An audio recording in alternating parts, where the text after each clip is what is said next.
Hi everybody, good morning and thank you for connecting and watching the class. Hopefully the connection is fine and you can follow the class with no problem. We will continue today with the same strategy as the other days, and we will continue with a new story with a short message and a short moral in each story. So again, it's different from a business article, it's different from a news article, and that's the plan today. We're on story 10. The title of the story is Breathing with No Air. That's the title, and I will read the text first just to practice pronunciation and also for you to be familiar with the story. After I read the story, I will return to analyze the vocabulary and to give you some tips and to give you some advice about vocabulary and expressions. And also at the bottom, there is a moral explained. So we will explain the moral of the story as well. And if we have time, we might do the second story as well. Okay, so I will read the story. A boy once asked a wise old man what the secret to success is. After listening to the boy's question, the wise man told the boy to meet him at the river in the morning and he would be given the answer there.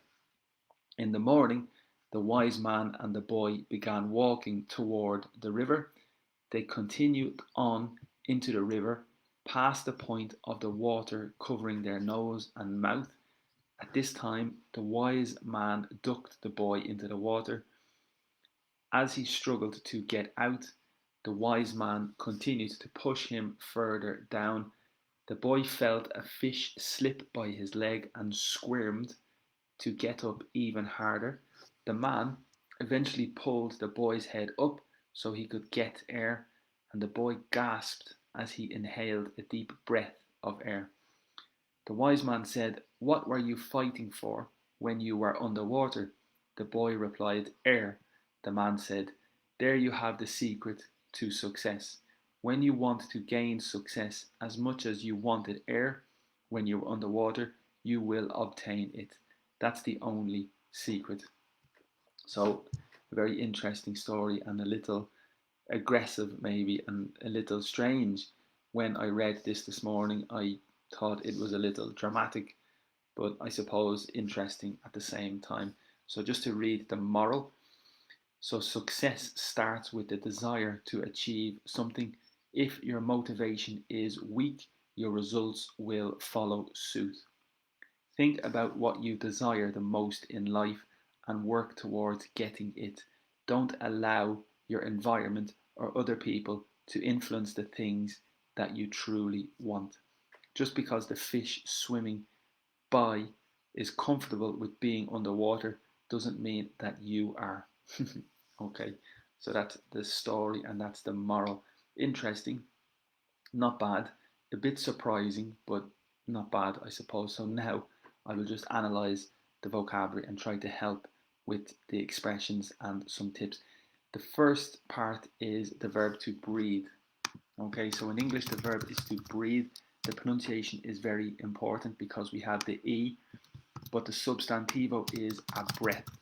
And this is very, very important. The small difference, but very interesting with the pronunciation. Again, the verb is to breathe, and the substantivo is a breath. Okay, we have a lot of possibilities. You could say breathless as the adjective. The significance is you are breathless. If something is amazing, something is spectacular, and you have no breath, it's possible to say breathless. It's also possible to say speechless, which is when the situation you don't have words because something is incredible, something is amazing, and you don't have the sufficient time or you don't have the words to say how you feel because something is amazing. So you are speechless, and breathless is maybe similar, but breathless is more typical when you exercise. So after Christmas, after all the food, after all the eating, you start to exercise, and after 2 minutes, you are breathless. The significance is you are not fit or you need more exercise. So that's the context with breathless. There's another structure. In English, we say it. took my breath away, and that means it was amazing. Again, it was spectacular, and the object or the amazing thing took your breath away. Okay, also we have another possibility. At this moment with the pandemic, the cities are very empty, the cities are very derelict, the cities are almost dead, there's no life. So in the opposite situation, we need to breathe some life into the cities. So that's possible.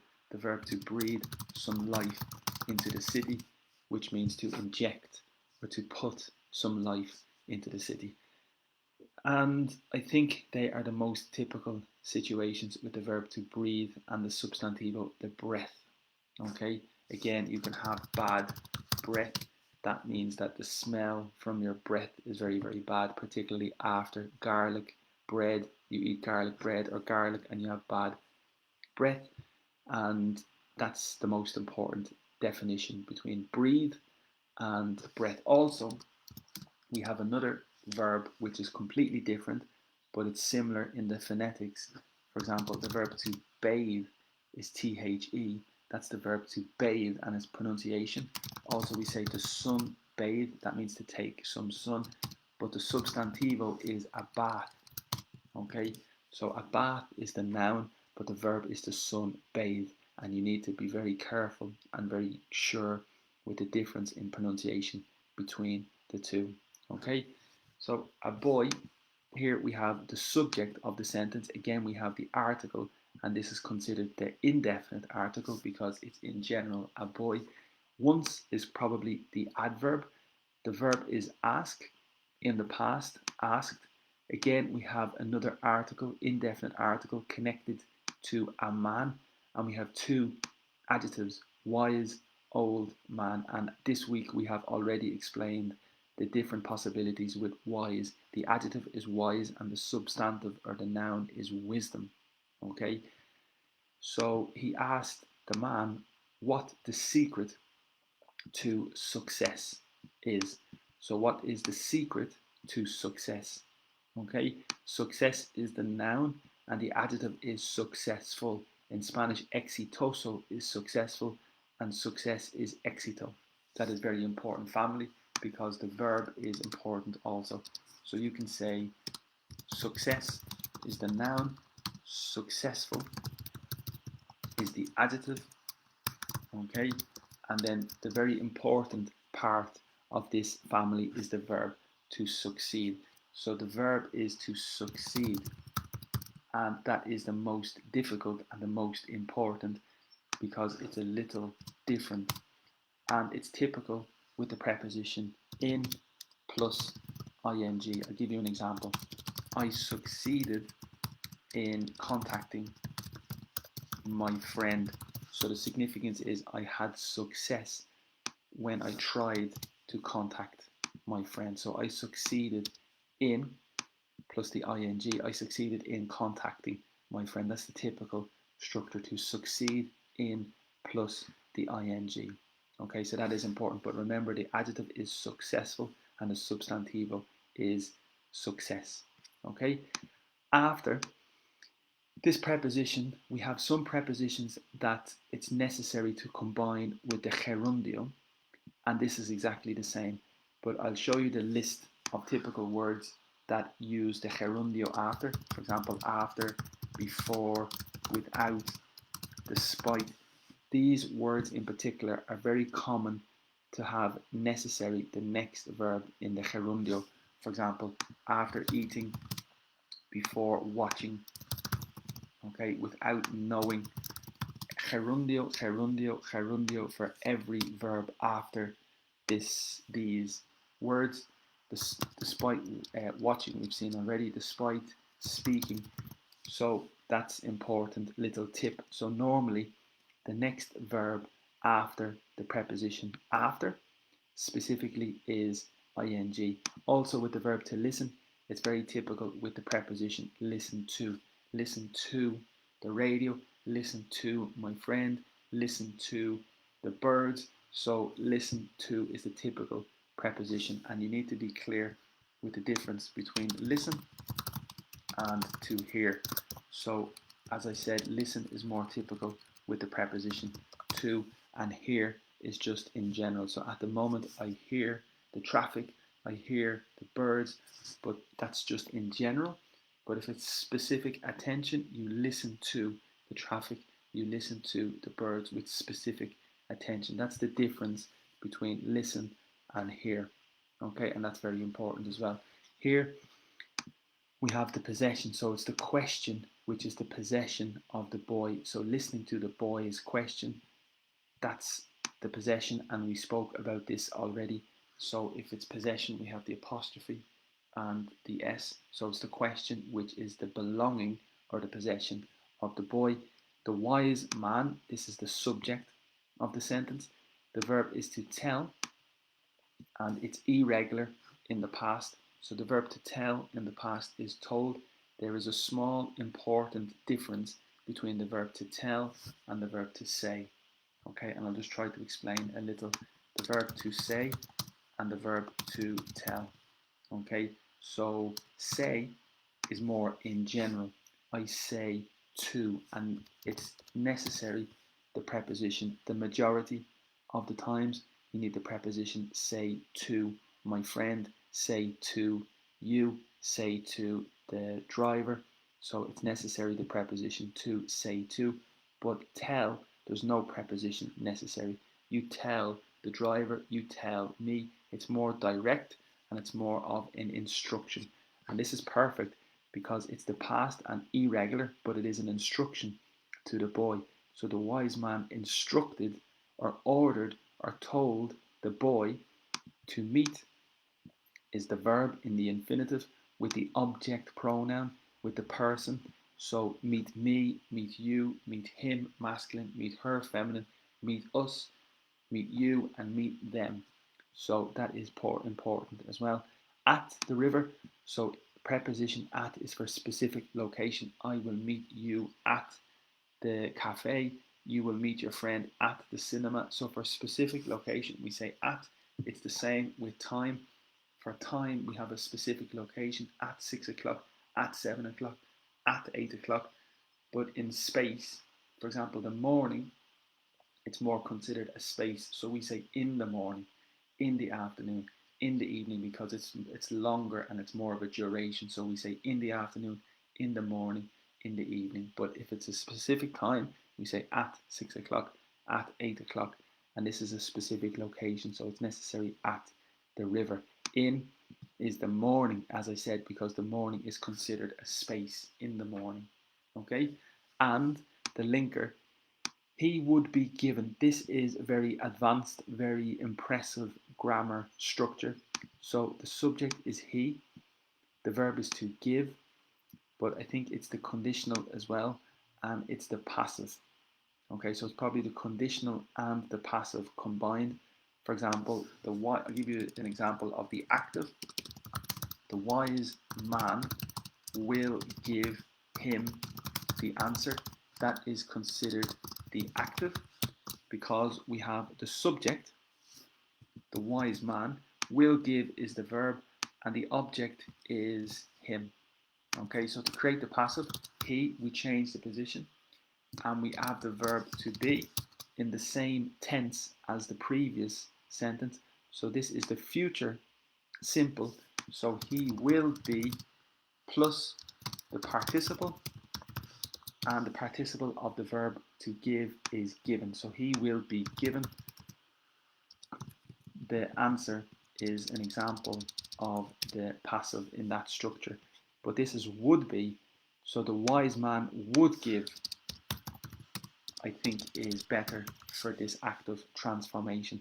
So the active of this sentence, the wise man would give him the answer, or would give the boy. So to create the passive, you can see here, he would be given the answer. That's a very, very good example of a complex structure, and these structures are very useful and very impressive when you use them correctly. So it's a recommendation to try to use the more complex grammar structures frequently. It's very, very good, and it's good practice, and this will help you improve your language.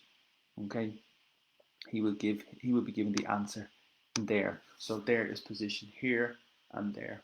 Okay. In the morning, again, because it's a period of time, we say a space in the morning, in the afternoon, comma, the wise man, subject. Okay, again, we have the noun, we have the definite article because it's a specific person, and we have the adjective. So the wise man and the boy, so we have two subjects, began. So basically, this is the substitution for they. They began, and the verb is irregular, begin, began, begun. So there's three columns: the verb to begin, past irregular, began, and the participle begun. Okay, so just to remind you here, to begin, began, and begun. Okay, and that is the past simple irregular. The boy began walking. Toward is a preposition, in Espanol is hacia. This train is traveling toward Italy. This train is traveling toward London. And there are two possibilities with the preposition. You can say toward and you can also say towards. And I don't think there's a major difference. So basically, it's possible to say toward and towards. There is another exception. You can say the behavior was untoward as an adjective, and this is a little different. The significance is maybe impolite. So if the behavior was bad, if the behavior was not correct, it's possible to say the behavior was untoward. Okay, and that's an adjective which has a different significance from the preposition toward, which is hacia in Espanol. Okay, again, the subject is they, the verb is to continue, but it's regular in the past, so it's the past, they continued. On is a little difficult to understand in this situation. So basically, to continue on is a bit more emphasis to move into the future. It's like we say the verb to go on, and to go on has the significance to continue. So, for example, he went on speaking. That means he continued and continued and continued to speak in the past.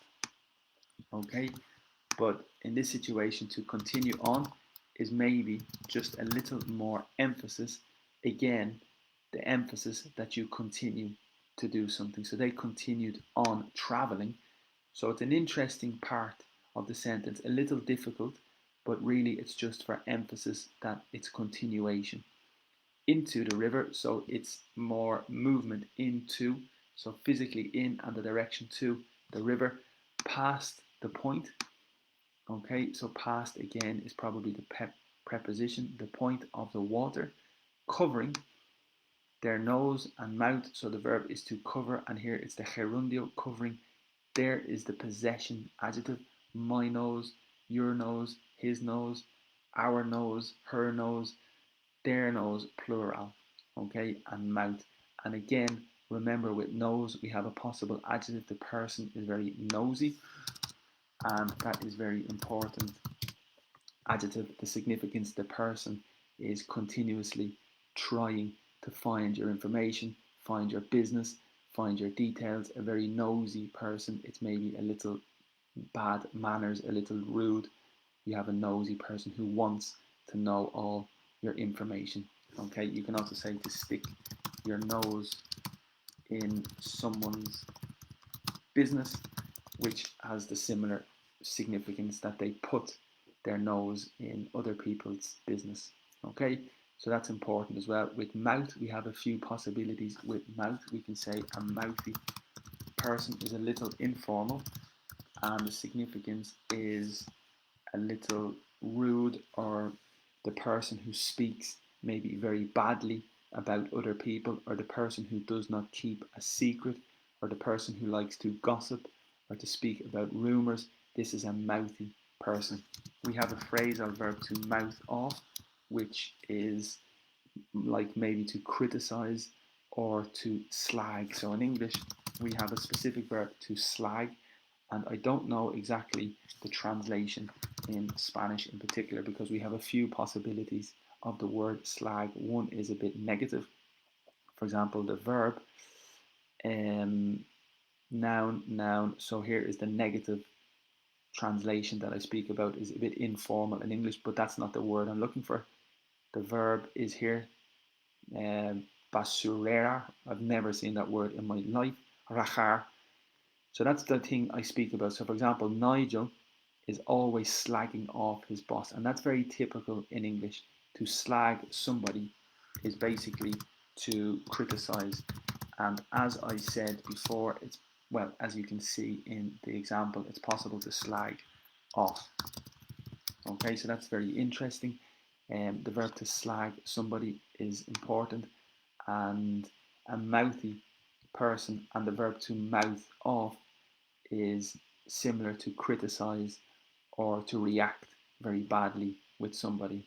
Okay, um, so there's probably a few more possibilities with the word mouth. It's a very flexible word in English, and we continue at this time. Again, it's specific location at this time. The wise man ducked the boy into the water. Very good example, because the duck is the animal. Okay, the duck, I think in Spanish is un pato. It's the animal or type of bird on the river. It's a duck, but also it's a very important verb in English. We say to duck. And for example, if your friend throws a ball, tirar, lanzar al balón, and the ball is coming for you, you need to duck. So the action to duck is this action where you move your head down, maybe connected to the bird, of course, because the movement of the neck of the bird is very typical to duck.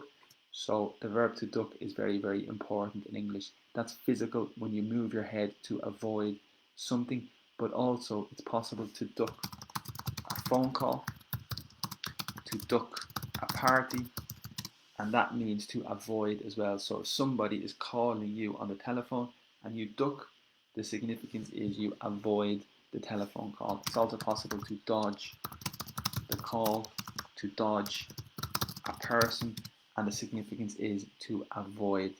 Okay, so very good vocabulary. Also, we have the adjective. We say a dodgy car, a dodgy knee.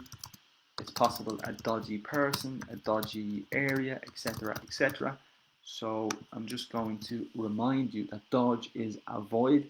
So if you have a dodgy car, it's very bad car, it's not working perfectly, it's in bad condition, it's constantly causing you problems, it's constantly breaking, and it's a dodgy car, so you should avoid driving the car, you should avoid using the car.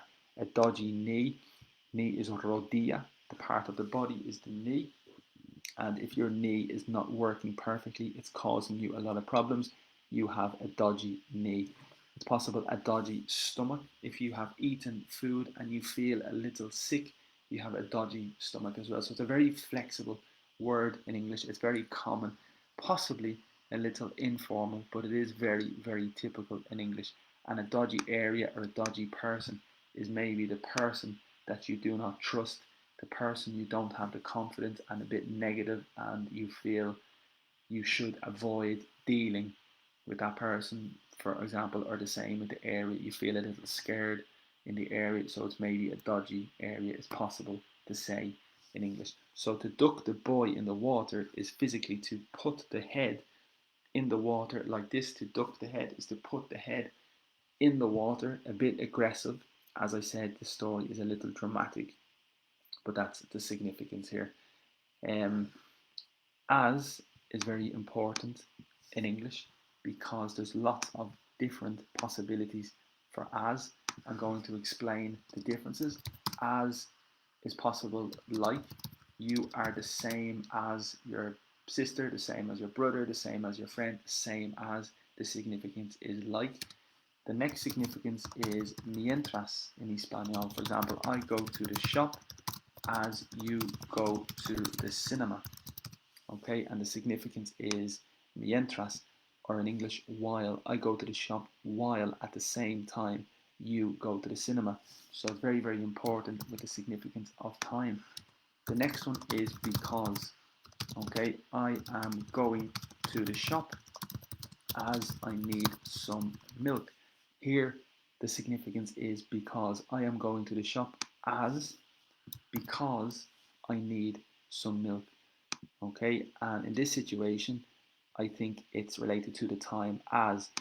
The verb that's important here is to struggle. Very, very flexible word in English, very frequently used. The subject is he, but the verb is to struggle, and the significance is to have difficulty. Okay, to have difficulty is the verb. For example, I struggle to wake up in the mornings, and the significance is I have difficulty in general to wake up in the mornings. So it's a challenge, it's a difficult effort for me to wake up in the morning. I struggle to wake up in the morning. For example, I struggle with mathematics, and the significance is I have difficulty with the exercise, I have difficulty with the subject, I don't understand perfectly mathematics, I struggle with mathematics. Very flexible, very, very important. The noun is a struggle. So, for example, that trip to the mountains was a struggle, and the significance means the trip or the travel to the mountains was a very difficult task. It was a very difficult job. It was not easy. It was a struggle. Okay, um, it's possible like a fight as well. The boys were struggling. They had an argument or a fight. So in this situation, it's related to the time. At the same time, while he had difficulty or he was fighting aggressively to get out. To get out has the same significance as escape. Remember, yesterday I think we explained the significance to get out of doing your homework, to get out of your responsibilities. It's to escape or to avoid. And in this situation, he's trying to escape. So to get out is to escape. Good sentence. The wise man is the subject. Again, the noun is the man, but this is the subject, the wise man. The verb is to continue, and the past is regular, continued. To push him, the verb to push with the object to push you, to push me, to push him, to push her. So that's the verb to push the boy, him, further down. So further is más lejos, and further down is more and more and more in the direction down. Okay, further is important because it's possible in other situations to say further information, further education, and I'll give you that example. So he wants to go to further education, and the significance is maybe third level education, maybe to university, maybe to college. He wants to go to further education. It is possible, the verb to further your knowledge, and the significance is to increase your knowledge or to grow your knowledge. So if you further yourself or further your education, the significance is you try to improve your education and you try to grow. Okay, you can say further more, which is a linker, and the significance is maybe more importantly or in addition. Maybe además, I think in Espanol possibly, but furthermore specifically, you can see here in Spanish is a linker, and the translation that is best is es más además. Okay, here's an example. Furthermore, it is legal to do this, so además. Okay, and here we have the subject again, the boy.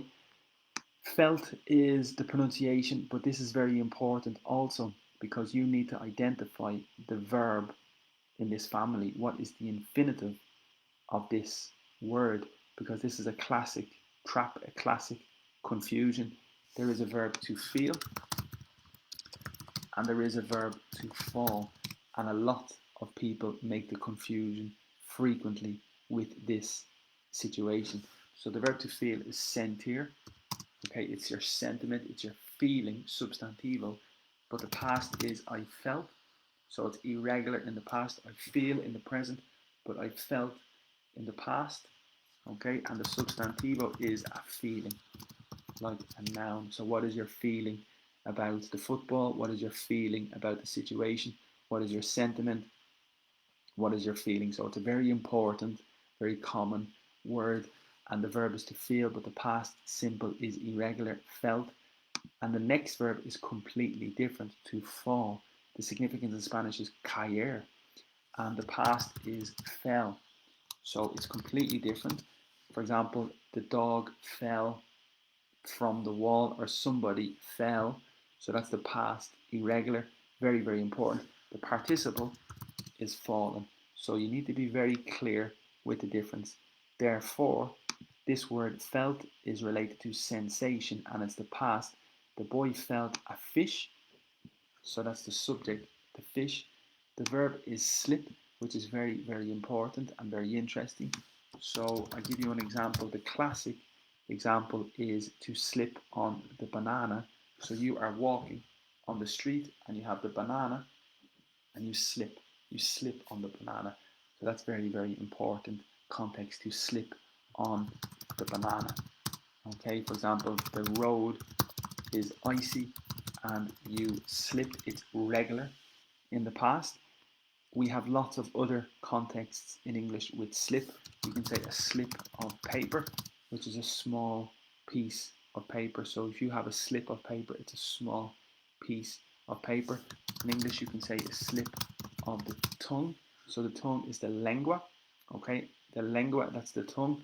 And it's possible to say a slip of the tongue, but the significance is like an error or a mistake in your comment, in your sentence. If you say something silly, it's just a slip of the tongue. You did not intend, you did not mean to say it. It was a slip of the tongue.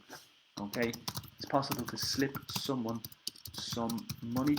For example, your grandfather or your grandmother, you go to your grandparents' house and the grandfather or the grandmother slip you €10. They give you €10, but maybe secret. Okay, so to slip someone money is possible to give them money, but maybe very secretly. Okay, they're the most typical expressions. We have another very, very common situation when you want to leave the room for 5 minutes, for a short time. You want to leave the room. It's possible that you want to slip out for 10 minutes. Okay, so to slip out for 10 minutes, it's very similar to pop out for 10 minutes, and maybe to leave. Okay, to leave for 10 minutes. So you need to slip out for 5 minutes. You need to slip out of the meeting for 10 minutes. You need to leave the meeting. There is another situation when you are changing clothes. So you return home from work, you have your work clothes, and you feel very stressed. So you want to change your clothes and you want to enter something more comfortable. So it's very typical to slip into something more comfortable. So for example, to slip into my pajamas, and the significance is to change and to move into your pajamas. Okay, we also obviously have a slipper, which is the shoe for your feet that are very comfortable. They are called slippers because the verb is to slip your foot into the shoe. So very flexible word, and in this situation it's the fish. The fish slipped by his leg, and yes, it is the verb to slip. I think it's regular in the past, slipped, but I think it's possible also in the past, slip. And I think here they use, maybe the American version is just SLIP, but I think in the UK maybe it's PPED. So he felt a fish slip, or possibly it's the present. By has the significance past. So I pass by the shop every day. So the fish slipped by his leg. And squirmed, that's very, very specific vocabulary. So it's very creative. The verb to squirm is when you are very, very uncomfortable. It's almost like to shout or to scream, but it's less volume. If you squirm, you maybe make a sound because you're in a very difficult situation. For example, when you're watching a scary movie and you squirm, it's the sound you make when you're very frightened or you're very, very scared. So I'll just show you here the translation specifically in Spanish. To squirm specifically is escaparse. So that's movement. In this situation, it's more movement, which I suppose is possible. Okay, so there's no connection here with sound. They say it's more movement, which is understandable as well. So to squirm is maybe move. So that's probably a better translation as well. So he squirmed That's perfect. He movement to get up from the water because his head is down. So to get up. Even is a bit more emphasis in Spanish. It's incluso, even harder. So with a lot more attention, a lot more effort, even harder. So he tried to escape and to lift his head. He was moving very, very intensely, very, very hard. Okay? The man is the subject, eventually is the adverb, and always in English, the majority of the time, ly represents the adverb, and in Spanish it will be mente, suavemente, lentamente, felizmente, but here it's eventually, so it's the adverb, pulled, so the subject is the boy, the verb is to pull, which is this action, to pull, it's regular in the past, so it's ed, pulled, the boy's head, so this is possession, apostrophe s is the head that belongs, that's the possession of the boy's head up, so he pulled the boy's head up. So this is a very simple word, but it's very, very important. For example, it's the consequences. He pulled the boy up, and the consequence, so he could. That's a very, very simple word, but very, very important. For example, I read this book so I can understand Japanese. Okay, so I read this book because I want to understand Japanese. I read this book in order to is another possibility, which is more advanced. And after in order to, we use the verb in order to understand. So this is very, very important. I read this book in order to understand, or I read this book so I can understand Japanese. Very simple, very small, but also very powerful and very important. He could is related to the possibility, and maybe the verb can, ability in the past, because can is ability in the present. I can play the guitar in the present, but the past, we normally say I could play the guitar in the past. So I think this is the past of the verb can, which is related to ability. So he had the ability in the past to get or to obtain air. The boy again is the subject.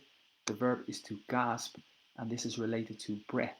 When you try to inhale very dramatically and very intensely, it's this action to gasp.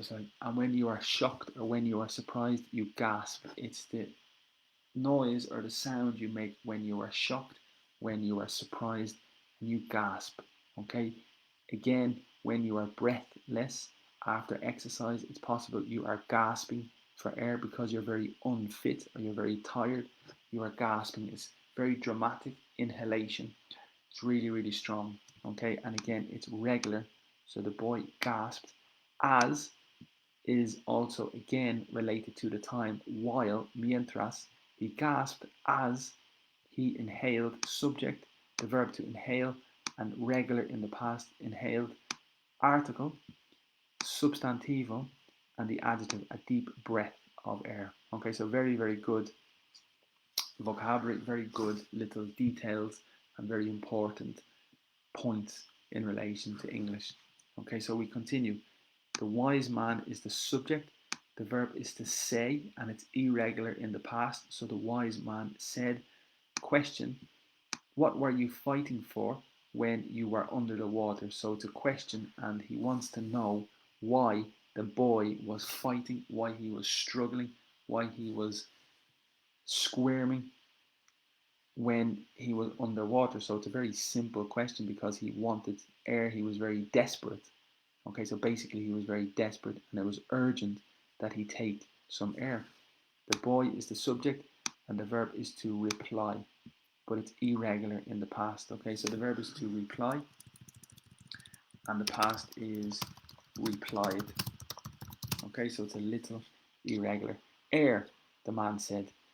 There you have the secret to success. Okay, and again, success is éxito, successful is the adjective, and the verb is to succeed in doing something.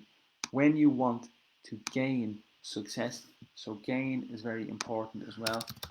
It's probably similar to ganar in Espanol. Yes, it's probably similar to ganar. but in English, ganar probably is to win.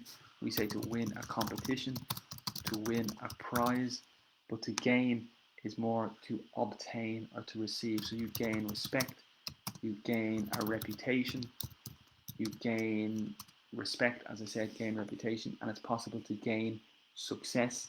And also, we have another word to earn, which is more typical with your salary. So if you earn your salary, the significance probably is ganar to sueldo, I think in Spanish. So ganar is flexible, it's possible to win and earn, and it's also possible to earn respect, and to earn success is also possible. So it's very important structure here.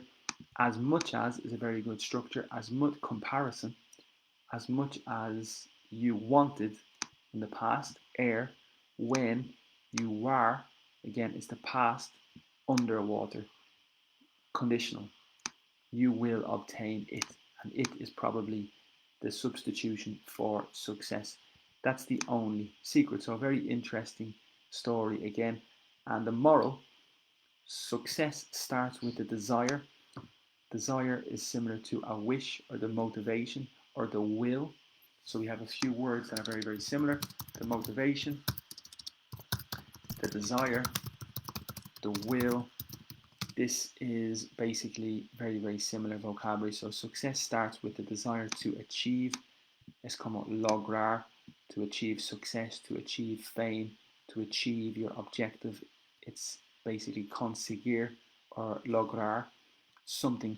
If this is probably conditional as well, possession, my motivation, your motivation, his motivation. If your motivation is weak, weak in Spanish is débil. I don't know the pronunciation exactly because sometimes I have a difficulty. I don't know if it's débil or débil.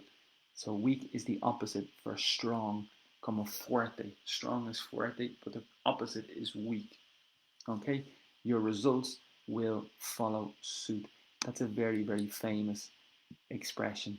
Very famous expression, to follow suit, because suit is typical with cards. When you play cards like poker, you have four different suits. So the four different suits in poker are hearts, spades, clubs, and diamonds. They're the four suits.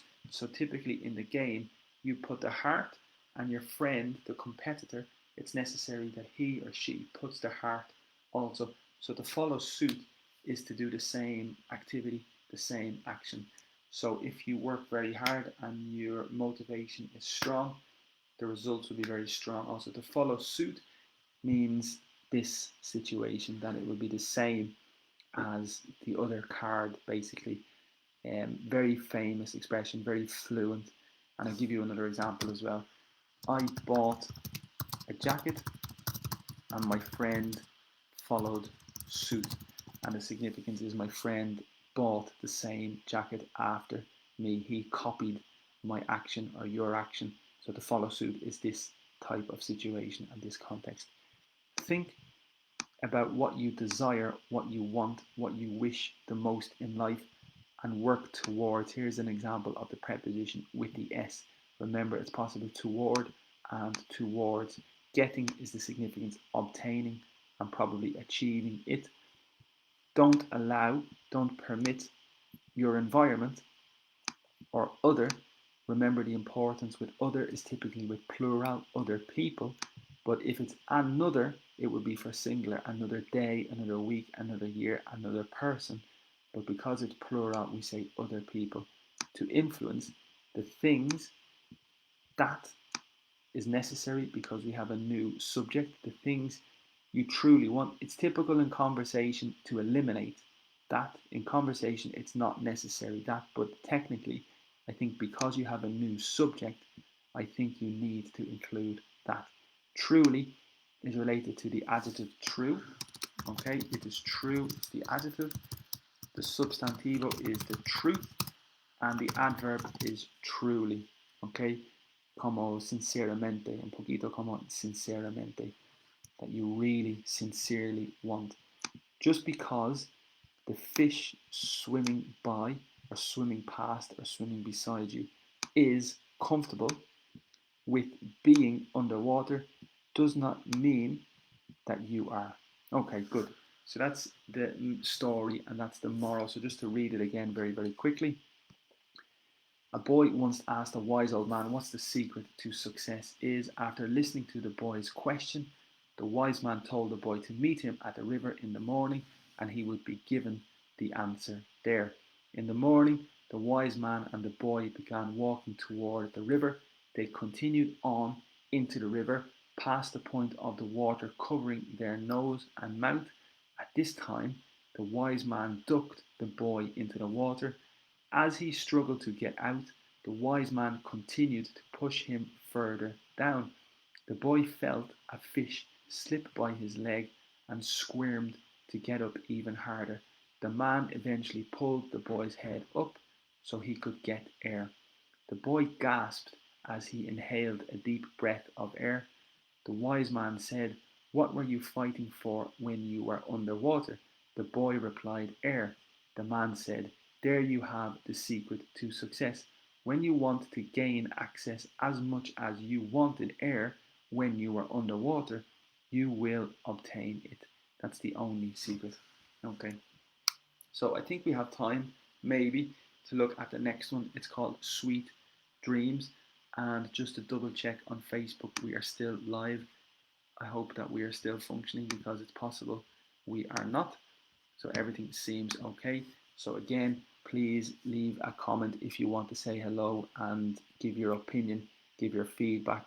That's very valuable and it's very useful. If you give me your opinion and your feedback, that's very good. And you know how Facebook works. So of course you're welcome to leave a little message or a little like if you want. So we will continue with the next topic. The next topic is sweet dreams. This is a very famous expression. So dreams are un sueño, I think in Espanol. Um, I need to be careful because in English we say sleepy, and this is the adjective. When you're very tired, you're very, very sleepy. And also the dream is something you desire or something you wish when you are asleep. So sweet is dulce.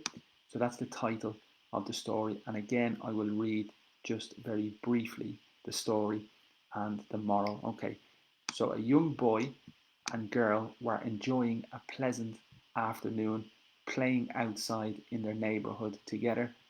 The boy showed the girl his collection of beautiful, unique marbles.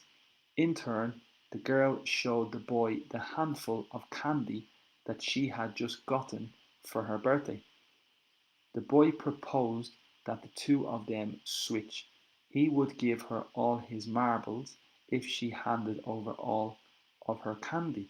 The girl agreed, as she found the marbles to be beautiful as well. The boy handed over all of his marbles, but kept one, the most exquisite one of them all, in his pocket. The girl kept her promise and gave the boy all of her candy. Okay, you have to be a participating factor in your relationship if you want it to be built on trust. That night, the girl was happy with the exchange and peacefully went to sleep. The boy, however, couldn't sleep as he was up wondering if the girl had secretly kept some of her candy, just like he did with the marble. Okay, so I think the boy had the marbles and the girl had the candy and they wanted an exchange, but the girl, I think, gave everything and the boy only gave some, and the boy had doubts that maybe the girl did the same. So that's the story. And the moral, the lesson they say is if you don't give 100% in your relationships, you will always assume your partner isn't giving 100% either. If you want your relationships to be built on trust, you have to be a participating factor in that. Honesty grows your character. By being honest in relationship, you're holding your partner accountable to do the same. It allows both of you and your partner to continuously think about your choices and how you can help or hurt your partner and your relationship. Okay, so now the vocabulary, and just to give you some advice and some tips with the vocabulary and the expressions, etc. Okay, So again, we have the subject, a young boy. This is the article, this is the noun, and this is the adjective. A young boy, this is a linker, and a young girl. So the assumption is this is a young also. So the adjective is applicable. The adjective is the same for boy and girl. Were enjoying, this is the verb to enjoy, and it's the past continuous. They were enjoying. Afternoon is the noun. The article is a, and the adjective is pleasant, which is very nice. A pleasant afternoon, a pleasant person, a pleasant day. So a very nice afternoon. Playing outside in their neighborhood. So the neighborhood is the area. Okay, it's possible area. And remember, neighbor is vecino, but this is a suffico in English, a suffix hood, which is very important because a hood is a capucha. If you have a capucha, it's a hood, but it's a very typical suffix in English. And we can say childhood, we can say neighborhood, we can say parenthood, and the significance is basically the years, all the years that you are a child, 10, 11, 12, they are the years, and you cover with the capucha. So in general, in total, that is the childhood. The same concept with the neighborhood. You have a neighbor, vecino, vecino, vecino, and you have the capucha that cover the neighbors, and this in total is the neighborhood. So it's the same concept, context, and concept with parenthood. You are a parent from maybe 20, 20, all the years you are a parent, that is parenthood.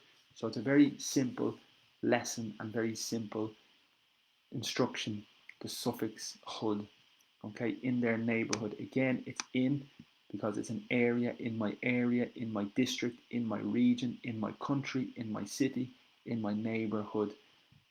And also it's the possessive adjective. My area, your area, his area, her area, our area, your area plural, their area. So it's possession and it's called the possessive adjective. The boy is the subject. The verb is to show and it's regular in the past. So the boy showed the girl his collection, my collection, your collection, his collection, her, because it's masculine, it's his. If it's feminine, we say her collection of beautiful, unique marbles. And marbles in English are the small crystal balls that typically the boys and the girls play with in school. It's a small crystal ball that you throw on the floor, you roll on the floor. They are the marbles. It's very flexible in English because we have lots of possible situations. We say to lose your marbles is a metaphor that when you're very angry or you're very crazy, you lose your marbles, and the marbles are like your expression and metaphor for your calmness. So to lose your marbles is to go crazy or to get very angry. Very typical expression as well. Um, yeah, that's the most typical possibility with the verb or the word marbles as well. In turn is like the next step, the next consequence, the next action.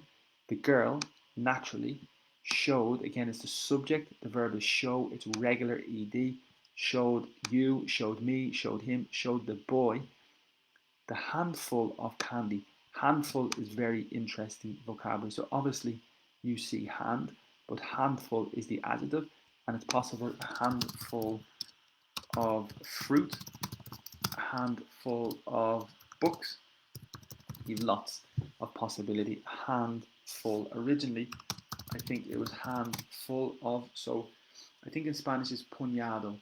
Okay, so a handful is like a small quantity, and it's possible also to say the boy or the children are a handful today, and the significance is that you are very occupied with the attention of the children. It's necessary you take care of the children today because they are very active, they are very hyper. The children are a handful today. They are very difficult to control, they're difficult to take care of, they are a handful. That's very important vocabulary as well. Candy is another possibility for sweets. So if you have candy, the significance is sweets as well. I think it's maybe more typical in the United States. Candy, chocolate, sweets. That again this is necessary. It's the relative pronoun. It's necessary because we have another subject. Okay? Sometimes in conversation, it's possible to eliminate. You don't need this in conversation all the time. You can eliminate, but technically, because you have a new subject, I think you need that. She had just gotten, so had gotten is to receive. She had received. She had gotten information. She had gotten our invitation. She had received for birthday, but it's possession again. My birthday, your birthday, her birthday, because it's feminine, and his birthday is masculine. So it's very, very important in English, because in Spanish, solo es su feliz cumpleaños, or su cumpleaños. Okay. Again, the subject is the boy. The verb is to propose. When you have an idea, I propose an idea, I propose a plan. But when you get married, when you want to marry somebody, you propose to your girlfriend, or the opposite, you propose to your boyfriend. I don't know what is more typical these days, but the verb is to propose when you want the person to marry you. I don't know if in the boy and the girl relationship, I don't know who normally, I suppose the boy normally asks the girl. That's the typical tradition, I suppose, but obviously it's not. It's not. I don't know. I don't know if it's common. So that's the situation, to propose to your partner. It's to ask your partner to marry you. Okay. So the boy proposed, suggested. Again, that because probably you have a new subject. The two of them is considered the new subject. It's possible to say the two of us. You can say the three of us, the four of us. If it's nosotros, but if it's ellos, it's the three of them, the four of them, the two of them, and the verb is to switch, which has the significance to change. Okay, so to switch the day, to switch the time. The significance really is to change the day or to change the time. You can switch positions, which is change positions. You can switch the light. Okay, so we say to switch the light on, to switch the light off, and that means basically to turn the light off. So switch is very important. It's a substantivo. It's the object as switch. Okay. Important and flexible as well, and yeah, very, very flexible. We have a couple of other possibilities with switch as well. Okay, he is the subject. Would give is conditional, hypothetical. I would give, you would give, her, me, you, him, her. This is the object pronoun. All of his marbles. Okay, all of his toys, all of his books, all of his cars. Again, it's possessive adjective. My marbles, your marbles, his marbles.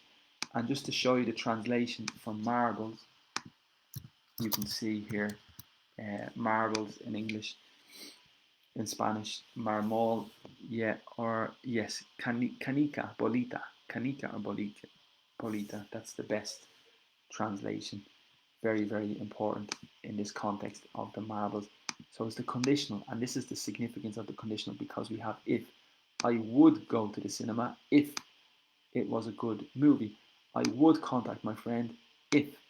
So it's conditional. The verb is, sorry, the subject is she. Hand is the verb to give. So I hand you my book. I hand you my telephone. I give you my book. I give you my telephone. And it's past regular. Hand over is related to control. So if I hand over my telephone, I give you control. I give you access to my telephone. So to hand over is to give access or to give control to somebody else, because the preposition is over from me to you. Okay, all of her candy. The girl is the subject and the verb is to agree. This is very, very important, because in Spanish you say estoy de acuerdo, estás de acuerdo, está de acuerdo. But in English, the translation is different, because estoy, estás, está in English is I am, you are, he is. But in English, with the verb to agree, there is no to be. Okay, so it's very, very important, because a lot of people make this error. So in English, I agree with you, you agree with me. So there's no verb to be. No, it's only the verb agree plus subject. This is classic and very, very important.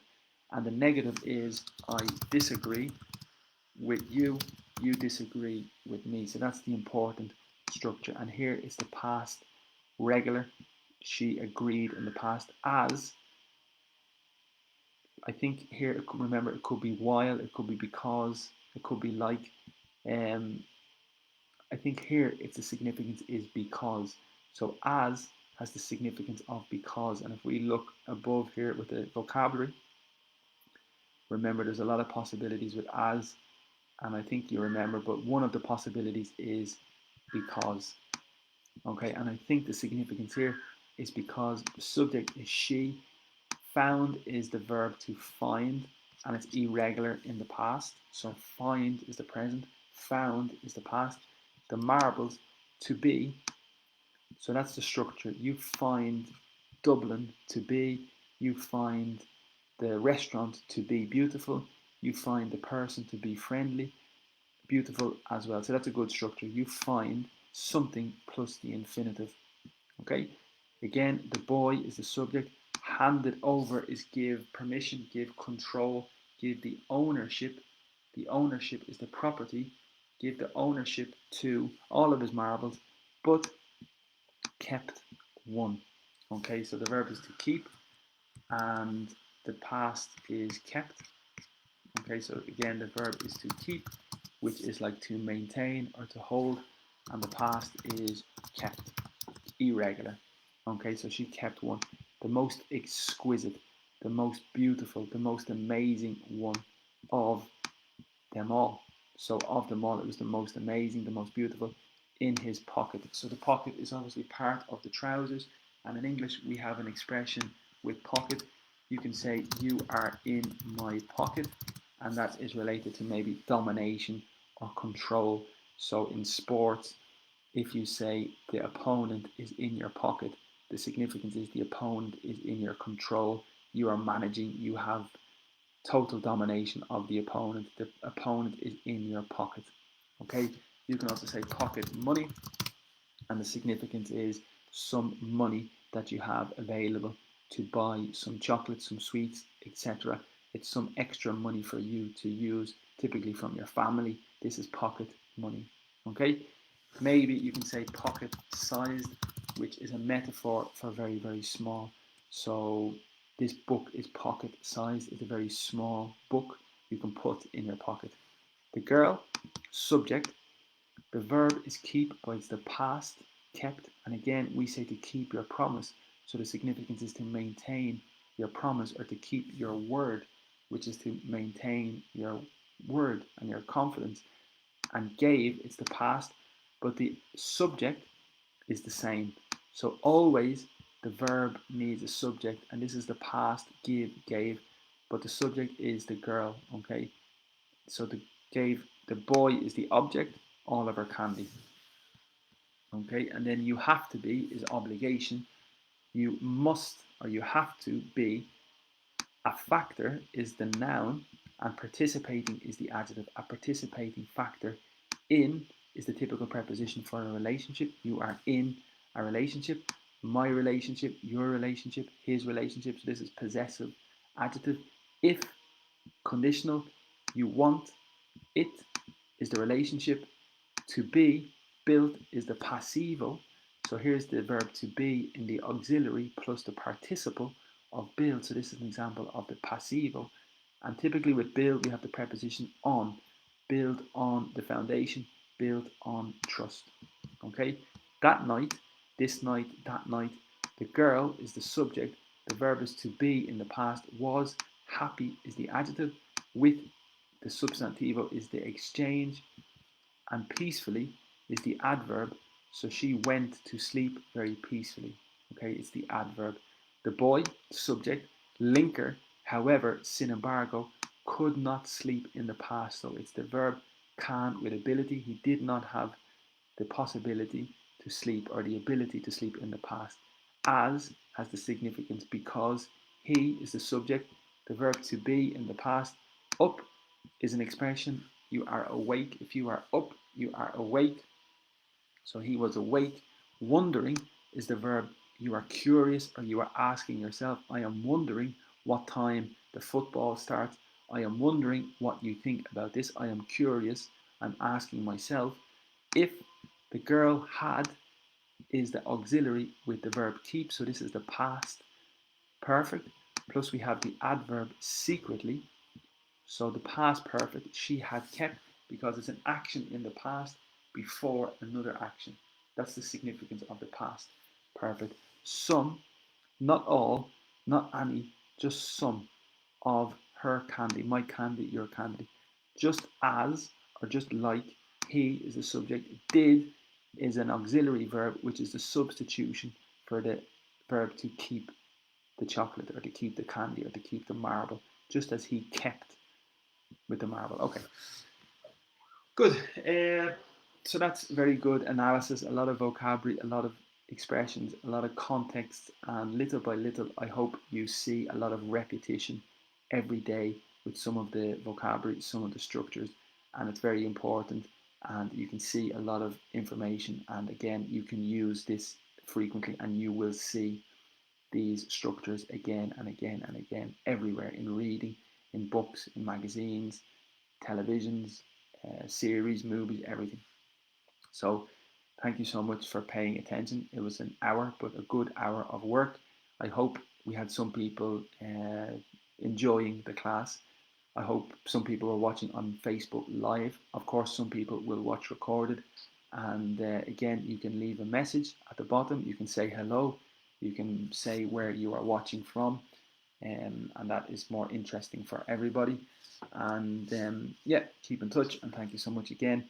Remember, we have classes available. Also, you can see on Facebook, at the top of Facebook, on the first post, is my schedule for the moment, and we have some classes available if you want to join. This is free, of course. I'm very happy to teach for free. It's a very good opportunity for me to construct online and to work online, and it's a good way to reach different people. So it's very, I'm happy it's free. And also, if you want to leave a little tip or a little support or a little donation, it's possible. You have a few possibilities with Bizum, Revolut, or just a bank transfer. If you feel you want to leave a little tip or a donation, you are very, very welcome. Okay, so you can take a picture or you can press pause on the video. And again, thank you so much to everybody for watching. I hope the connection was okay. I hope you understood me, or you understand in the present me, and have a very good day, and hopefully talk to you soon. Thank you so much, and take care.